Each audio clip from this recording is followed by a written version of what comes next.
Here at noon, the city is ordering the emergency demolition of the Hogan Pavilion, what many call the teepee. According to a release, the city found extensive deterioration of the Cherokee Park structure, making it at risk for collapse. Louisville Metro government said past assessments recommended the city either fix the pavilion or demolish it. Repairing it would cost an estimated $900,000 to $1.3 million. In a statement, Mayor Greenberg said, quote, "We are planning to seek funding to build a new structure for neighbors, families, and future generations to enjoy. And we look forward to sharing details about that soon." Crews are expected to begin moving equipment in today, and the structure will be removed later this week. Right now, investigators are working to figure out what started this massive fire at a Best Western motel in Clarksville. WHAS11's Taylor Woods and Elijah McKenzie spent hours on the scene speaking with those directly impacted by the loss.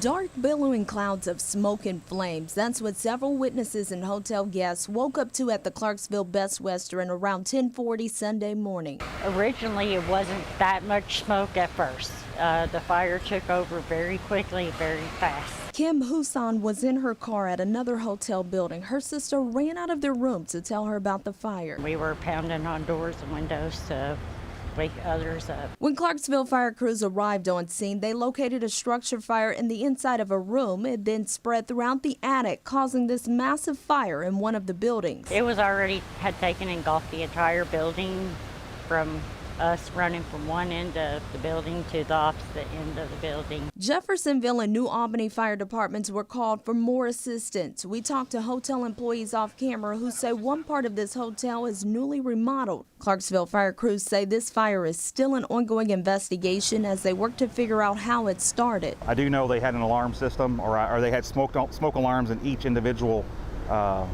building and room, and we did hear them going off. However, Husan is grateful no one was hurt and her vehicle was not damaged. My Ford Mustang is sitting out in front. As far as I know, it's untouched. I have not been able to actually get to my car since the fire. In Clarksville, Taylor Woods, WHAS11 on your side.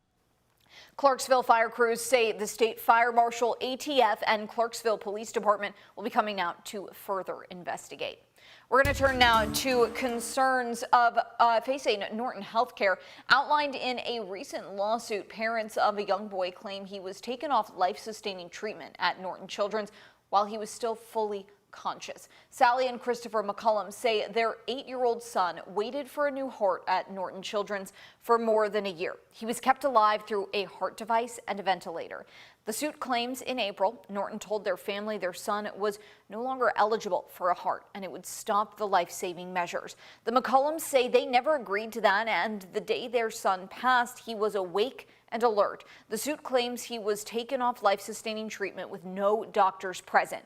The family also claims Norton acknowledged healthcare providers had never removed life-sustaining treatment from a conscious patient before.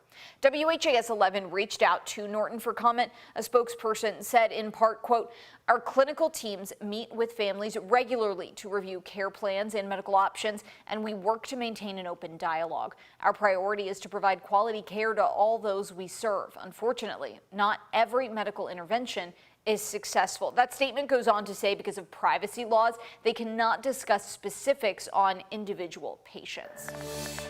A Bullitt County FedEx driver is recovering after being hit by a car while delivering packages. Police say it happened Thursday on Cedar Grove Road. According to arrest records, 61-year-old Jeffrey Vidito passed 3 vehicles in a no-passing zone. He then tried to pass the FedEx van as the driver was making a delivery. Documents show that FedEx driver landed 91 feet away from his van. We don't know yet the extent of his injuries. Vidito was charged with reckless driving and assault. 2 people are dead after what police are calling a double homicide in a Waffle House parking lot. Radcliffe police say they responded to the incident around 4 a.m. Saturday on South Dixie Boulevard. Officers found the bodies of 2 men. We're working to find out more about those victims. The investigation is ongoing and no arrests have been made yet. Anyone with information is asked to call Radcliffe Police at 270-351-4470. And Louisville Metro Police need your help finding the car and driver involved in a deadly hit and run. Police say it happened around 3 Sunday morning in Clifton. They believe a driver speeding down Melwood Avenue hit a man riding a scooter head on and kept on driving. Officials identified 26-year-old Chase Mead as the man on the scooter. He died at the scene. Police are now looking for a black or dark-colored car, which they say should have noticeable front-end damage. Anyone with information can call the anonymous tip line at 574 LMPD.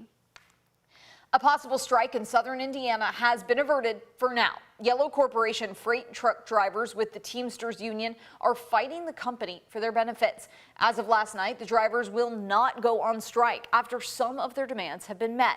According to its website, Yellow Corporation is the 5th largest freight trucking company in the U.S. They have locations in both Louisville and Jeffersonville. The Teamsters Union president said the company has claimed it will be out of money by August. That means it hasn't paid the organization in charge of health care and other benefits. However, those health care benefits have been extended, so the drivers still have insurance for now. The two parties are still negotiating fair contracts. Yellow Freight claims a strike would cost the company as many as 30,000 jobs nationwide. The 2020 protests sparked a racial justice movement that is still felt today. Now, a downtown mural will commemorate those who marched for change. Nimbus, a Louisville-based marketing and communications agency, unveiled the mural on the side of its 3rd Street building downtown. It's called Twan's Gift, based off a photo taken during a protest at the state capitol on June 5th, 2020. Photographer John Cherry and Twando Rondo are featured in the photo. The mural was commissioned through Louisville's Board of Public Art. This is a piece of history that's going to live in the city forever. This is not something that can be paved over. This isn't a book that can be banned or burned. It's going to serve as an ever-living reminder of what happened here and the fact that we still have so much work to be done. The mural was commissioned through Louisville's Board of Public Art.